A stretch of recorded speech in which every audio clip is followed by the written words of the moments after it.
I want to take a moment now to talk about multiplying mentally using something called decomposition.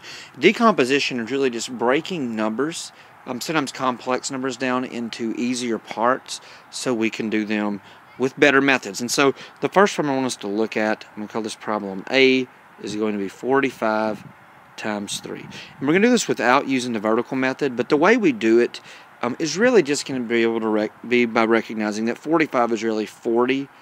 This is really 45 groups of 3, and so the easiest way to do it is to find out what's in 40 groups of 3 and what's in 5 groups of 3 and add it together. So if I were going to do 45 times 3 in my head, I know that 40 times 3 is 120. That's 40 groups of 3. 5 groups of 3 is 15.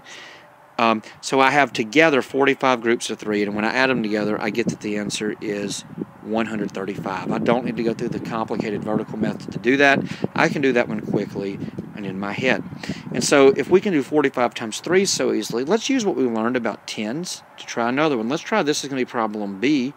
Problem B is going to be 45 times 30. And 45 times 30 we should actually recognize is really the same problem. It's 45 times 3 times 10. And so now I can actually do two-digit numbers in my head as long as one of them is a multiple of 10, because we already know that this is 40 times 3, which is 120, plus 3 times 5, which is 15, and I'll do that whole thing times 10. This is 135 times 10, so 45 times 30 is 1,350. And so you see we're calling this by decomposition because I take the 45, I make it a 40 and a 5, and then I just do my basic operation with it. And so you can do that too. Let's try some more. Let's try problem C. And problem C is actually going to be just one step harder, but it's not that bad. We're going to try 38 times 41. And you may be thinking right now, there's no way I can mentally multiply 38 times 41. It's two-digit times two-digit, and none of the digits are 0. But let's remember that we can break 41 up. We have 41 groups of 38. And so what I would do for this is I would say, well, let's find 40 groups of 38. And then I should also have one more group of 38. Anytime a number ends in 1, it's a lot easier to make 41 into 40, or if it were 71 to make it to 70, or to make 11 into 10.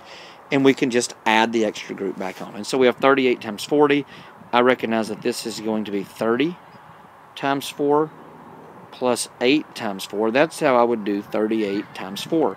And I would get 120 plus 32, which is 152. That's 38 times 4 is 152, which means that 38 times 40 is actually 1,520, plus I was supposed to add 38 to it, and my answer for 38 times 41 is 1,558.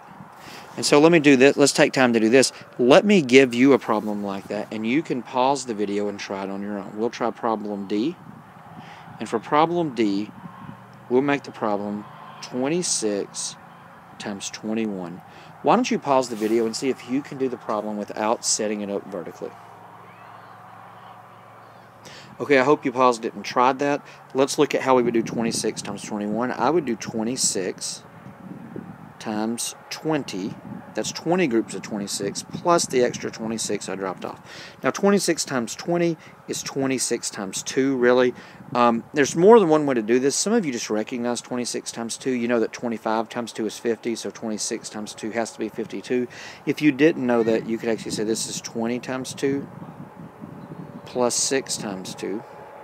And so you'd have 40 plus 12, which would be 52. So 26 times 2 is 52. 26 times 20 is 520 plus 26. And I hope you got 546, which is what I got for problem D. Okay. Well, you've got a few more we can work. These go so fast when we do mental multiplication this way, and so we'll be able to work a lot of problems on this video. Let's try another one that goes from the opposite side. It's easy to multiply when the number ends in 1. What about when it ends in 9? And so I'm going to start us with 43 times 99. Now, we've already talked about on our last video how to multiply times 99. So you may want to pause the video and see if you can get this right now. Okay, I hope you tried this. Remember, 43 times 99 is really 43 times 100 That's 100 groups of 43.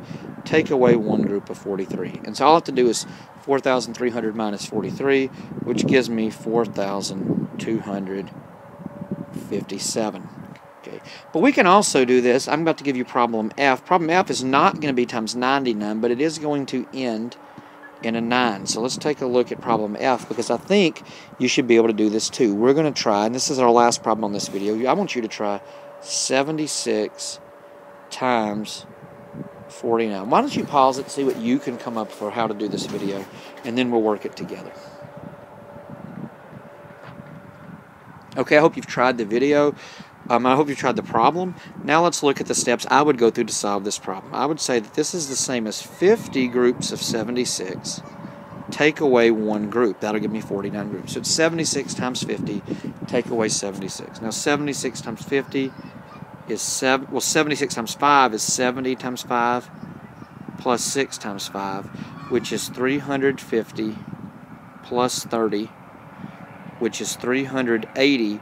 But this times 50, so I should actually have 3,800 minus 76. I should have 3,800 minus 76. And so I recognize that this problem, I'm going to work it all the way out, is 3,724.